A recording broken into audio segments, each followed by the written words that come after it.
All right. Hi, everyone. Welcome. Thank you so much for joining us tonight. I am going to kick us off. My name is Betsy Robley, and I am the Conservation and Advocacy Director at the Mountaineers. Here at the Mountaineers, we work to protect our public lands and the outdoor experiences they provide through advocacy, stewardship, and education. Tonight is the second presentation of our climate change speaker series. This series is sponsored by our Carbon Footprint Reduction Committee. And this committee was created to help the Mountaineers reduce our organization's carbon footprint, which was one of the goals of our Vision 2022 strategic plan. And this committee has been doing some really amazing work over the past 2 years. We have a couple of committee members on the Zoom today.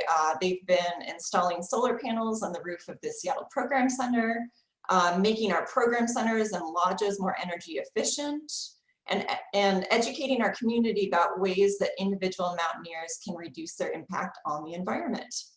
So the goal of this series is to continue that education and help our community learn more about the climate crisis from a variety of perspectives.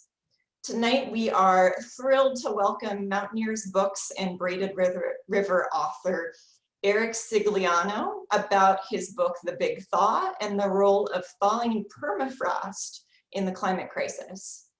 So before we get started, I want to go over a few short housekeeping items. First, I want to call your attention to the fact that this Zoom presentation is being recorded. We will send out the link to everyone who registered sometime tomorrow, probably. And second, we ask that you keep yourself muted with your video off the whole time. We'll have time for a short Q&A after Eric's presentation, which will be facilitated by our fantastic Mountaineers conservation volunteer, Natali. You can submit a question using the chat box. Natali will be monitoring the chat box throughout the hour that we have together, and we'll pose your questions directly to Eric. And you're welcome to submit questions at any time during the presentation. If you enjoy our event tonight, we hope you'll consider joining us next week for the final event in our speaker series. So on Monday, May 3rd, we're delighted to welcome back Jason Vogel as our final speaker. Jason, the Deputy Director of the University of Washington Climate Impacts Group, will share insights about how climate change will specifically affect the landscapes of the Pacific Northwest and what Mountaineers members can do to help. So that's it for me, and now I'd like to hand it over to Natali. Thank you, Betsy. Welcome, everybody. Thank you for being here tonight. It's my honor to introduce Eric Scigliano, our speaker. He is a Seattle-based journalist with a longtime interest in climate change and the Arctic. He's published quite a few books. His books include Michelangelo's Mountain, which is about marble quarries and Michelangelo's sculpture, as well as Seeing the Elephant, the Ties That Bind Elephants and Humans. With a co-author named Curtis Ebbesmeyer, he wrote the book Flotsometrics and the Floating World, which is a study of ocean science and how things get to where they get using the currents. His writing has been featured in 4 photo books, including one called The Wild Edge, Freedom to Roam the Pacific Coast, which is published by Braided River. And his work has appeared in an anthology on best American science writing. Eric most recently published a piece in The Atlantic, the current issue, and he is working on a book about birds, humans, and evolution. Tonight he'll be speaking to us about Big Thaw. I've got my copy here. And it won the 2020 Washington State Book Award in General Nonfiction and the 2020 Gold Independent Publisher Book Award in Environment and Ecology, among other honors. It's attracted a lot of really positive attention. The Big Thaw is published under the Braided River imprint of Mountaineers Books, whose mission is to combine images and storytelling to advocate for ecosystems, build public awareness, and preserve wilderness. So if you read The Big Thaw, you'll see a lot of really amazing photographs by Chris Linder. And you'll also have a really deep understanding, as we'll get from this talk tonight, of carbon dioxide and methane. I learned so much, and also science education and the future of climate research. So now let's welcome Eric Scigliano, and give me just a moment to share my screen and you'll be on. Thank you.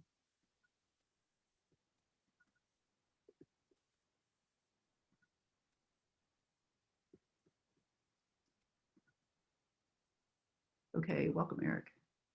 So, thank you, Betsy and Natalie, and thank you everybody for coming or tuning in. I'd like to talk about something really sexy tonight. Something that in a core sample like this one being analyzed by a Siberian student researcher looks at best like stale chocolate ice cream, but whose fate will have a huge impact on the future of civilization, humankind, and this planet as we know and love it. I'm talking, of course, about permafrost. Dig into Arctic soils, as in this cave excavated to store research samples and food, and you find yourself in a world that's earth and ice at once. 4 years ago, when I set out with scientists at what was then called the Woods Hole Research Center to write a book about it, permafrost, like so much in the Arctic environment, was pretty strange, exotic stuff. Since then, we've seen massive wildfires in Siberia, methane bubbling out of frozen sediments under the Laptev Sea, and Alaskan villages collapsing as the ground beneath them thaws and shifts. The Arctic does not seem so far away now. Its climate is becoming more like ours and, ironically, pushing displaced icy air down south and Arctic weather with it. Here's why permafrost is important. It comprises about a quarter of the northern hemisphere's land surface. It extends from the northern tip of Greenland, 420 miles from the North Pole, to the latitude of Cairo and Houston on the Tibetan Plateau. Much of this frozen ground is Arctic desert or buried under ice. But the share that's vegetated, taiga forest, treeless tundra, covers 12.4% of Earth's land. Tropical rainforests cover just 7%. That doesn't include vast tracts of submerged permafrost that got inundated at the end of the ice ages, when the great glaciers retreated and sea levels rose 120 meters. Humans and animals have worked out ingenious strategies to survive in these harsh environments. But their ways of life are now threatened as the climate warms and those environments change. Over millions of years, a vast load of organic matter has piled up and been preserved from decay, including these roots of 20,000-year-old grasses. Siberian Yedoma, loess that's blown up from the fertile steppes to the south, can lie 30 meters deep. It contains 10 to 30 times as much carbon as ordinary deep mineral soils. Animal remains also last here, like these buried mammoth bones recently exposed along the Kolyma River. Permafrost is one of our biggest carbon savings banks and climate insurance policies. By best estimate, it contains, and for now confines, more carbon than all the accessible fossil fuel reserves, much more than the atmosphere, even though atmospheric concentrations have doubled during Homo sapiens' time on Earth, and about 3 times as much carbon as all the forests on Earth. The Arctic's frozen seabeds may contain as much carbon again. They've just started getting urgent attention since this book was written. The Permafrost Savings Bank was long thought to be stable and secure, unlike forests that can be cut and burned. The Arctic operated as a net carbon sink. Not anymore. It's commonly said that the Arctic is warming twice as fast as the rest of the planet, but over the last couple of years, it's warmed much faster. Last June, the thermometer topped 100 degrees Fahrenheit for the first time in Siberia. in the same general region where these photos were taken. As the soil thaws, it bends and buckles. Trees become drunken. Things like houses and riverbanks collapse. Permafrost isn't uniform, so it doesn't thaw uniformly.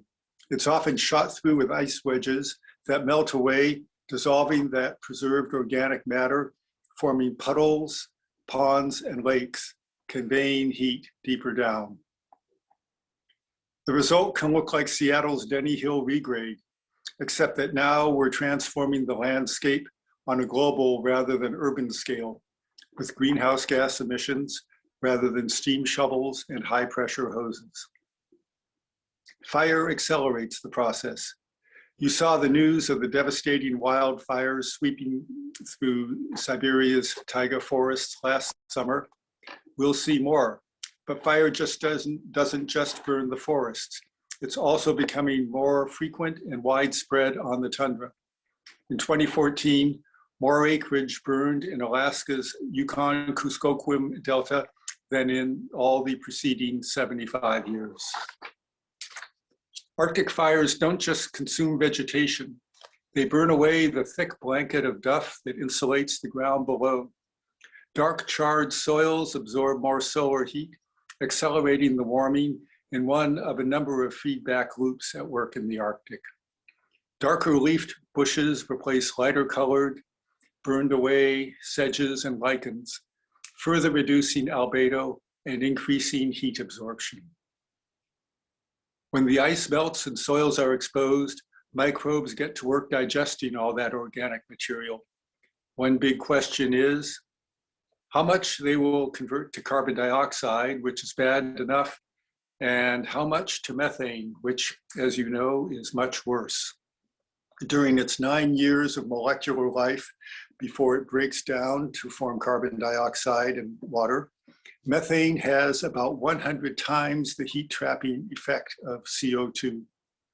Bacteria operating in the presence of air produce carbon dioxide. In anaerobic conditions, such as these underwater, they release methane. How much methane depends on a host of factors: chemical, geological, hydrological, and atmospheric, as well as biological. Scientists are scrambling to unravel them and get a better idea of what we face. We are, if you will pardon a pun on a subject like this, looking through a gas darkly. Among the scientists working to unlock this mystery are the student researchers of the Woods Hole, now Woodwell Climate Research Center's Polaris Project. Each summer, the center gathers a group of intrepid undergraduates from around the world, from China to Puerto Rico to Bakersfield and Baltimore, the year I met them, and help them design and conduct their own original research into the changes occurring in the Alaskan tundra. Polaris Project and this book both began with similar happenstances, both involving, let's move ahead one slide. Both involving this young woman, Anna Suslova, a member of Siberia's Benke people. Here's how the book begins. Anya Suslova had just turned 14 when the strangers arrived. They were the first foreigners and the first scientists she had ever seen. Outsiders rarely came to Zygansk, a northern outpost on Siberia's Lena River that was downgraded from town to rural locality in 1805 and never regained its earlier status. They couldn't reach it by land in the summer, when the ground turned to marshy, tire-sucking muskeg, or by boat in the winter, when temperatures fell as low as 75 degrees below 0 Fahrenheit, and the Lena froze as hard as the unthawing soil that lay just a few feet below the taiga. In the warm months, Anna's father skippered a government navigation aid vessel, keeping the channels clear on the Arctic's second largest river. Anya rode along with him when she could. That summer, in 2003, a team of Russian and American scientists on a research expedition spanning the Alaskan, Canadian, and Siberian Arctic chartered the boat to take them to various sites on the Lena and its tributaries. There they gathered water samples, chemical evidence of the changes that the vast, little studied Russian Arctic was undergoing, and in an age of global climate upheaval. One of the Americans was Max Holmes, a specialist in river chemistry from a research laboratory in Woods Hole, Massachusetts. Max noticed how Anya shadowed him and his colleagues, observing their curious research rituals. He began waving her over to help, and she held the bottles while he filled them. After a week, she'd learned all the procedures, Max told me with a laugh. If I skipped a step, she would correct me. To correct myself there. After 2 weeks, the researchers had to leave. They would not be able to return to the Lena, a costly, time-consuming trek from Moscow, let alone from Massachusetts, until the next year. But Max had a heap of unused sample bottles and a bright idea as to how they could still be useful. Listen, he said to Anya via translator, it's really expensive for us to come here, and it would be really helpful if you could continue gathering samples while we're gone. This was no big deal. Max didn't expect anything to come of it. But when he and his colleagues returned to Sigansk the next summer, they were amazed to discover that Anya had continued taking samples along the Lena every 2 weeks and storing them in a freezer usually dedicated to holding fish and moose meat. That got Max to thinking that perhaps young people could do more in the pursuit of science than they're usually given credit for, an idea that led to the Polaris Project. The experience led Anya to learn English, study at Yakutsk, and in Korea and India, get a master's degree in climate science, and wind up working as a research assistant at Woods Hole, where I met her. I would never have heard her story, but for another happenstance. At the culmination of that year's Polaris Project, the newly initiated Arctic scientists returned to Woods Hole with their data, samples, and ongoing experiments. They hunkered down to analyze them and write up their findings, draw their charts and graphs, and prepare to present them at the American Geophysical Union Conference. Afterward, they set out to unwind by walking down to the scenic peninsula a mile away, where Woods Hole and Cape Cod end in ocean. They invited me to come along, but I was hobbling around on crutches after breaking an ankle, which made it impossible for me to head out on the vegetative trampoline of the tundra with them.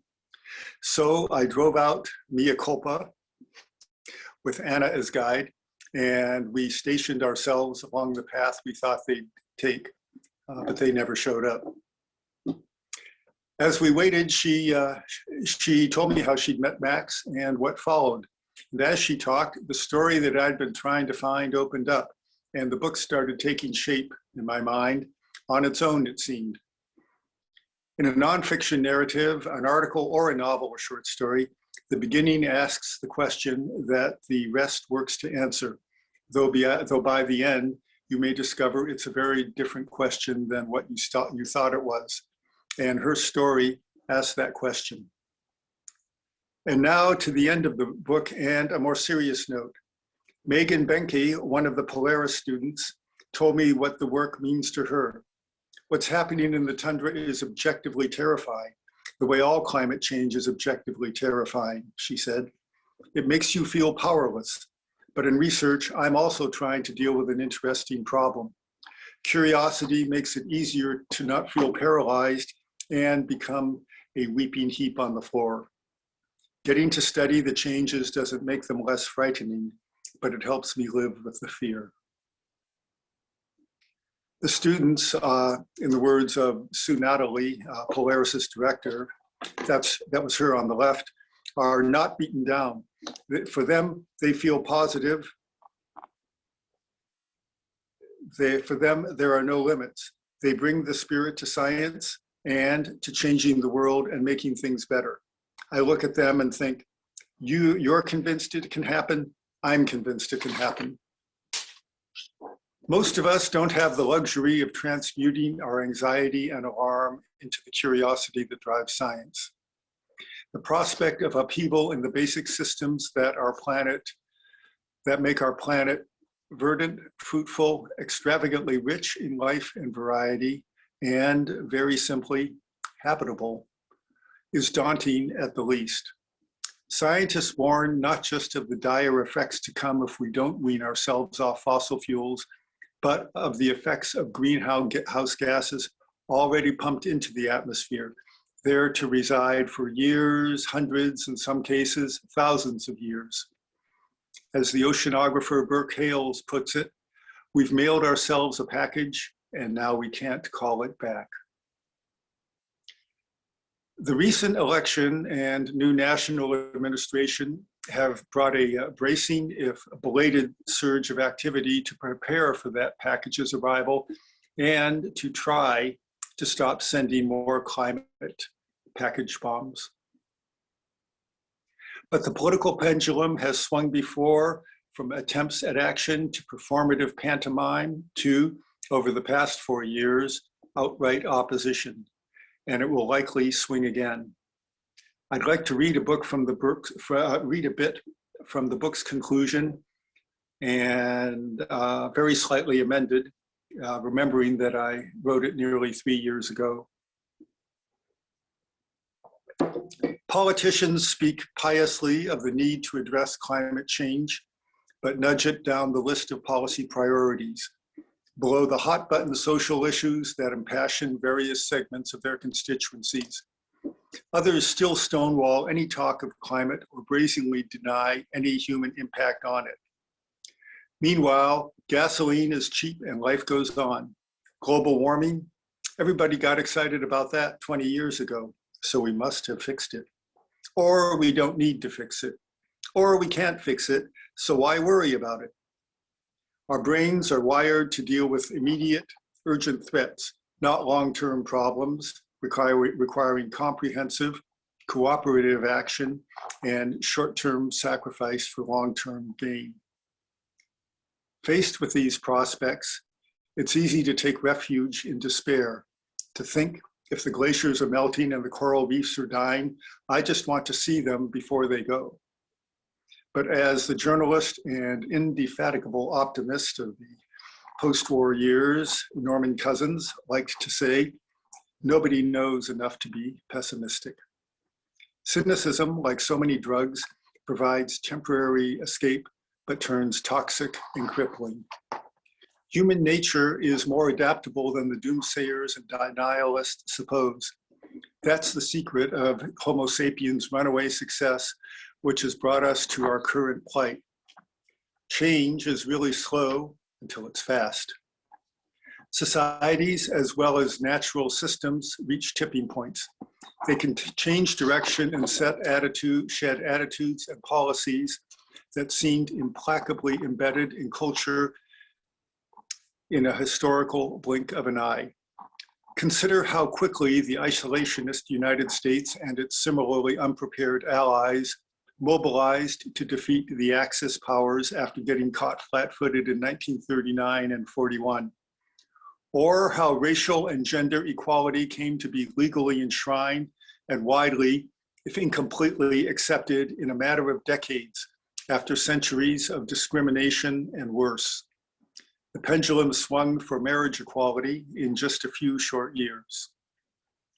Mass mobilization and systemic change ultimately depend on concerted, i.e. political action, but they well up first from the bottom, from millions of personal conversions, of examples set and persuasions achieved, ultimately coalescing in popular demand that politicians cannot ignore. The critical federal civil rights legislation of 1964 and 65 did not come from on high. It grew out of decades of advocacy and agitation, from lonely personal protests to mass marches and boycotts. As President Franklin D. Roosevelt is famously said to have told one of his advocates, okay, you've convinced me. Now go out there and bring pressure on me. Making carbon sensible choices in our daily lives is the first step in stepping up. Beyond the intrinsic value of the action is the little nudge this adds toward moving society as a whole. Stepping up puts a face on change, proving that it is possible and that the world as we know it won't come to an end if we embrace it. Reducing one individual's greenhouse impact makes an infinitesimal difference on the global scale. 1 million or billion reductions start to add up. The example they set and the market changes they drive may matter even more. At the political level, those who understand climate change as an existential challenge to human and other life need to act, and especially to vote on that understanding. Gun rights and anti-abortion advocates have something to teach on this score, believe it or not. Their political influence derives not from their numbers, but from their fervor and focus. They demand not just lip service, but action. Candidates know they will lose votes if they cross them. By contrast, concern for the climate and support for environmental protection tend to be like delta floodwaters, broad but shallow. Both have grown in recent years, driven by dire storms, floods, and wildfires, and by the threat presented by the last administration.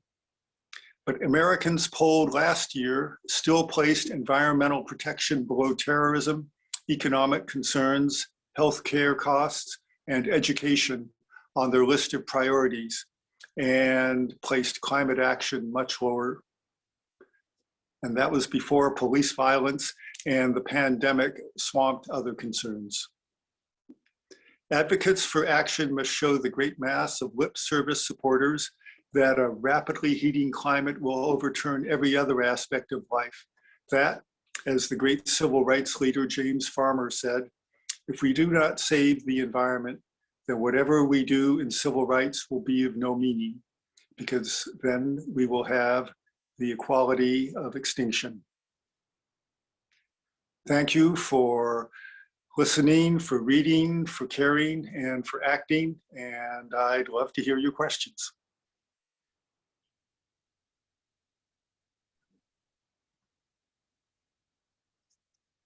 Thank you so much, Eric, for your talk.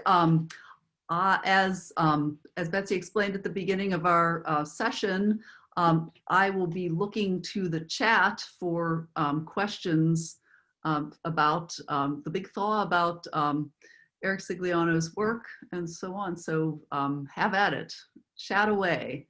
I'll start with a quick question. I'm curious about how you got into the project that led to this book. That is, to make this book happen, you collaborated with the climate scientists on the Polaris project and all their students, and you worked with a photojournalist, and you worked with Braided River and Mountaineers book. So what's the story of how this book came to be? Because it's so informative, and it's told in such an approachable way. Mm-hmm. Well, I guess it was a little bit like the Monkees, if you remember that ancient teen band. No, a producer or a publisher brought us together. I had said that I would be, eager to do a project on climate to Helen at the publisher at Braided River, and they asked me if I'd like to do this, and I got in touch. I made a couple kind of trips out to Woods Hole, extended trips there. There was difficulty getting an additional permit for me to go to Alaska, and the broken ankle then made it doubly impossible. And but I drew on my experience of the tundra in various other parts of Alaska, and of the ice from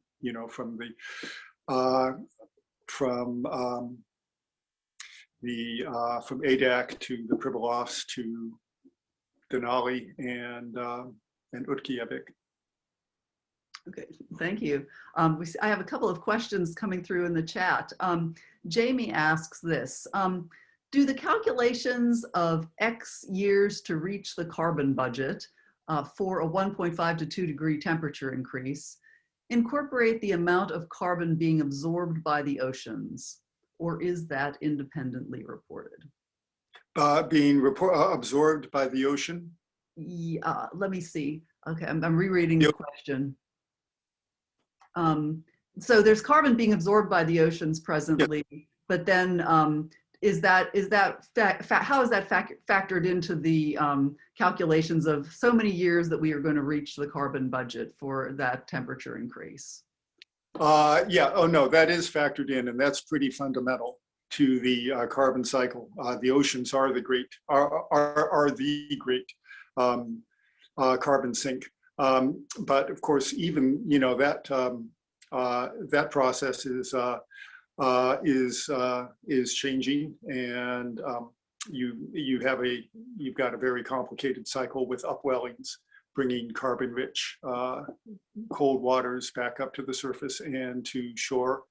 And as we used to think that the capacity of the oceans to absorb anything from trash to sewage to atmospheric carbon was infinite, and we know it's not. But yeah, that is certainly considered in those. Another question, Betsy asks, Eric, were you able to speak with any indigenous communities about the impact of thawing permafrost on their livelihoods? I have in my previous trips to the previous trip to Utqiagvik, which was then called Barrow, and of course, that's very different from what you see, say, at the Yukon Delta. But and I was not able to attend, but I managed to get a tape of a meeting held with the community in Bethel between the Woods Hole people and the community there, where they talked extensively about it. And I talked a lot with Darcy Peter, one of the Polaris students, who is actually in her second summer with that, who is from the village of Beaver up in kind of northeast central Alaska. And she told me about the very dramatic effects that she and her family have seen there, which I discuss in the book. I would certainly like to talk more. There is much more to learn on that score. I'm waiting for some more questions in the chat, so don't be shy, folks. Join right in. Yeah, I based on these last couple of questions, the impacts of thawing permafrost, and also the ways that the carbon exchange and the feedback loop starts to happen, or really, you've explained these well in the book. And I don't know, I'm trying to think about the question of you made me aware, reading this book and listening to your talk here, of the massive amounts of permafrost that I hadn't realized that we had like a greater as great an amount of permafrost as we do have, and the so I'm curious about the since the publication of the book, what kind of new reporting have you seen, and what would you add to the book about the thawing permafrost and the situation with the permafrost if you were to return to it for a second edition or something like that? Well, basically, I mean, researchers are finding that the thawing, which was thought to be a pretty slow process with more distant impacts, is actually proceeding faster. And yeah, we are getting more release. And while there is a great deal that's contained, and to go to the full depth, of course, will take a very long time, the impacts have accelerated beyond predictions, as is the case of so many climate impacts and so many factors in those positive feedback loops. Yeah. Again, folks, join into the chat. Please, don't be shy to join in. I wondered if you concluded with some ideas about the political will to shift and to make policy changes and so on.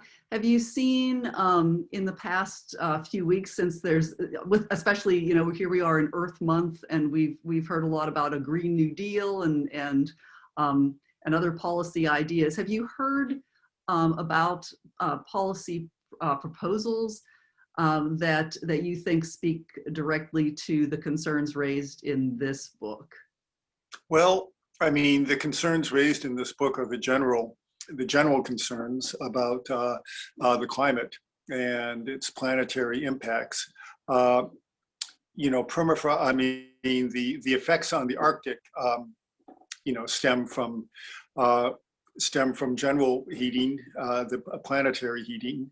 And also localized processes. And, you know, you can't really adopt policies to specifically reduce the, you know, the number, to prevent the growing severity and incidence of lightning storms in the Arctic, which is what sets off the fires. And to prevent the drying of the you know, sodden soils, which also makes them vulnerable to fire again. That depends on the big solution, and we're still going to see, I think, we're still going to see accelerating effects there. Yeah, you know, you're talking about such a vast landscape. You know, you've probably heard of them. Sergei and his son Nikita Zaimov, the creators of the Pleistocene Park project, who proposed to restore the grasslands, what they call the mammoth steppes of the north, that have, you know, since gone to bush and taiga,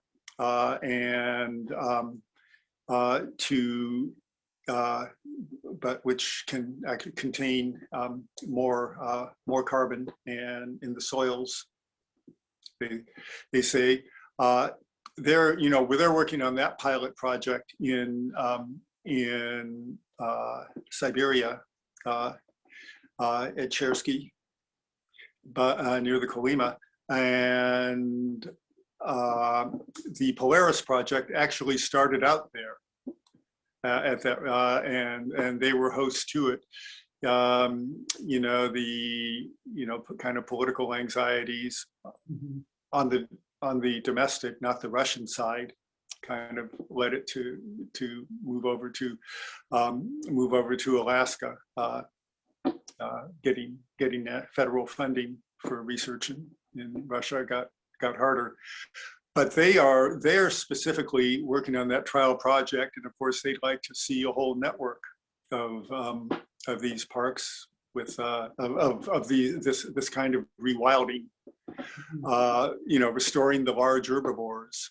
They've brought bison, wisent, European bison, yaks, horses, even and muskox, and there to try to recapture that the environment that was so stable. Yeah. Question from the chat. Dick Crabb is asking, do you know what practical steps the Russian government is taking to address climate change? Certainly not weaning off of fossil fuels. I mean, Russia has signed the the Paris Accord, but at the same time, the economy is so dependent on gas and oil. There are, Russian activists and Russian scientists who would very much like to do more but I'm not aware, and maybe somebody else can tell me of a lot of action in Russia. But I also have not looked into it seriously. Anyone else? Yes, Itsuko asks, as you mentioned, we are wired to respond to short-term problems while long-term problems are evident. How can we imagine not just a few generations away, but for a much longer term? You know, there is the notion of 7 generations credited, which I first learned actually from Jordan Jimmy, a Navajo member of the Navajo tribe, and another Polaris student, and which he said actually came down from his family of thinking about how your actions will affect not just your life or your children's lives, but 7 generations hence. You know, it's really, it takes a power of imagination to look forward like that. I think really cultivating not just concern about the environment and outdoorsmanship and, you know, a love for the wilds and nature in children, but also stimulating imagination. I mean, art can have something to do with that, to envision both you know, the future if we continue on the course we are, and other futures that can be. I think reading science fiction as a kid may help. I wonder how many you know, climate activists and scientists did that. Yeah.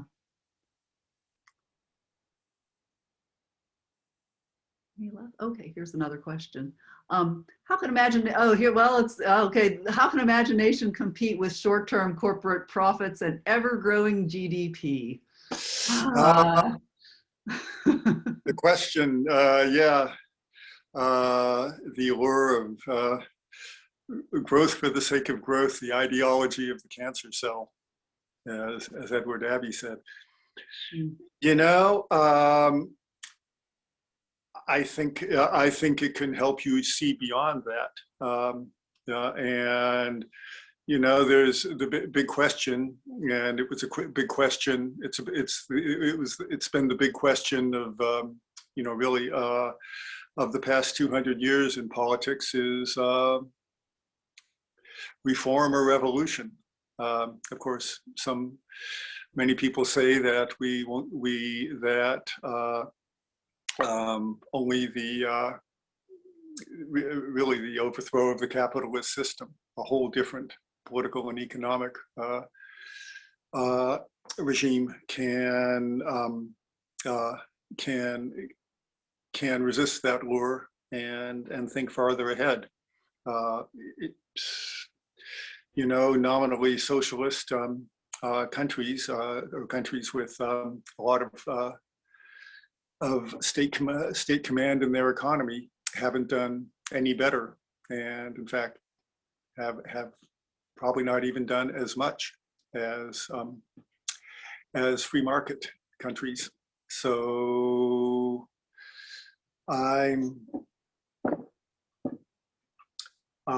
you know, it might seem, maybe it's like maybe it's a David and Goliath phenomenon, but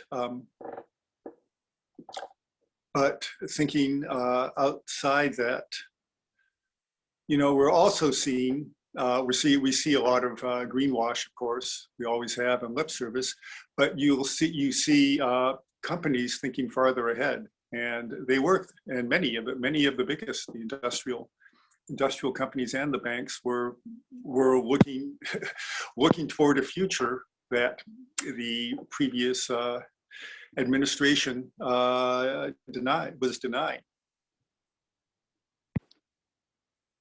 Yes, and on that, you know, that constant tension between imagination, like the long-term imagination versus the short-term the short-term gains.